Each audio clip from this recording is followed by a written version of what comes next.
Hello, it's Doug from Behind Closed Doors, and today I'm looking at Matthew Hussey again, which is something I don't like to do because once I've looked at somebody, I like to move on to somebody else. But the reason why I'm looking at this video is because of the subject matter, not because of the speaker. It just so happens that this video is quite popular, and so I thought I'd have a look at it. It's based on the idea of who pays on a first date. Let's get into the video. Let's have one more question. We had this person at the back in the stripes. Yeah, let's hear from you. During the dating period, after like 4 or 5 months of dating, I just wondering at what point do you have to pay, did the woman have to pay when they go out? The guy is asking that there should be half and half at that point when you already, At what point? when you already been dating for 4 or 5 months. Right. Yeah. Look, okay, to give you a quick answer on, firstly, I think we should just deal with the who should pay thing to begin with. When you're on a date, who should pay?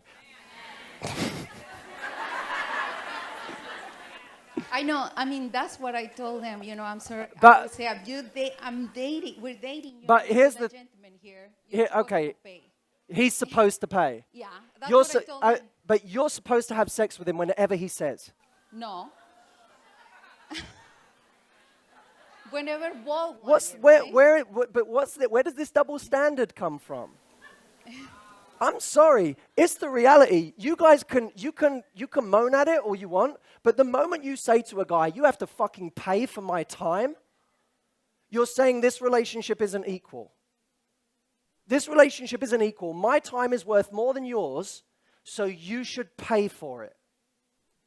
I wonder what paradigm that sets up. Here's my view. If you go on a date with a guy and you don't offer to pay your share, you weren't taught right. If you go on a date and he doesn't pay, he wasn't taught right. Yeah, I don't buy that. I can tell you right now, if I was dating someone and they never offered to pay, I wouldn't be dating them. I can tell you that now. If they never offered to pay, I would not be dating them because I'd say, this is the most polite they're ever going to be. And they're not even trying to pay now. What does that say about my future? But let me come at this from a different angle. I will always treat my partner how I would treat my best friend. And I wouldn't apply a different standard to my partner than my best friend. I wouldn't say to my best friend, let's always go out to dinner and you always pay. I'd say, let's be teammates here in whatever way we can. And maybe, by the way, proportionately, what you can do is less than what he can do. I think the whole question is wrong. I think it's like who pays on first date. I think it's the wrong focusing question. If he says to you, I want to go stay at the top hotel in Big Sur this weekend, and it's $1,500 a night, and you say, I don't have the money. It's his job to say, it doesn't matter. I didn't do it so you could pay. I did it because I want to go and I want to take you. Great. Yes, I agree with that. I agree with that 100% completely. That's what that is, right? Or if you both agree to go on holiday and you have a fifth of his earning potential, you say, I want to contribute to a fifth of this holiday. It's overly simplistic, but you get what I'm saying, right? I will contribute on the level I can contribute. Let me tell you what means something to a guy. Trying. I don't necessarily agree with that philosophy, but I agree with the idea of trying. But again, I think paying on a date is the wrong frame altogether.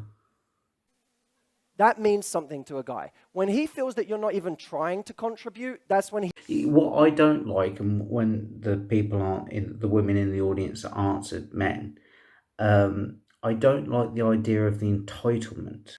Like they're entitled for you to pay for them. I don't like that. If I'm going out and I'm going to go do something and I'm inviting you along with me, and I offer to pay, that's completely different to you expecting that I should pay. It's not because you're entitled to it. I'm not doing it because you're entitled to it. I'm doing it because I want to do it. And if I don't want to do it, then I won't. Doing things costs money. Even to go from A to B, whether you're using a car or an aeroplane or a train or something, it's going to cost. Just going from A to B costs. Even if you're going for a walk around the park, it still costs time. And I think that's the bigger thing than money, because money can always be made back, but you can't get time back from being with somebody. So time investment is probably more important than financial investment. Because any guy who's really confident and self-respecting, if the woman never is even trying to contribute, he feels like he's being taken advantage of. No, I again, I get what he's saying, and I agree with it to a certain degree, but it's not quite right. Again, because it's not got anything to do with money. It is more to do with about respect. And it has nothing to do with money. It has to do with the lack of gesture. So I would be looking at, if you like this guy. No, because in the same way that she's not entitled to think that I would pay for everything, I'm not entitled to think that she should contribute either. I'm not entitled to the gesture. So again, this is why I disagree with him. I think whether it's money, respect, time, energy, gesture, like whatever you want to do, I'm not entitled to anything from this person. So anything they contribute to add value to my life, I'm grateful of. And that's the right frame, I think, should be for man and for woman. Nobody owes you anything. And so therefore, if somebody does give you something in some way, then all you have to do is be grateful for it and still not expect anything. And that's why when these women all go, "Oh, the men should pay," it's just the echo of entitlement, and it's disgusting. It's like you're not entitled to anything. So I would be looking at, if you like this guy, maybe if you're in different positions, figure out what you want to contribute proportionately or what you can contribute proportionately, and treat him as you would your best friend. No, I don't agree with that either. I think if you like someone, all you have to do is be nice to them. You don't have to do anything else other than that. Anything else other than that is something that you're deciding to give, other than what should be expected by the other party, if that makes sense.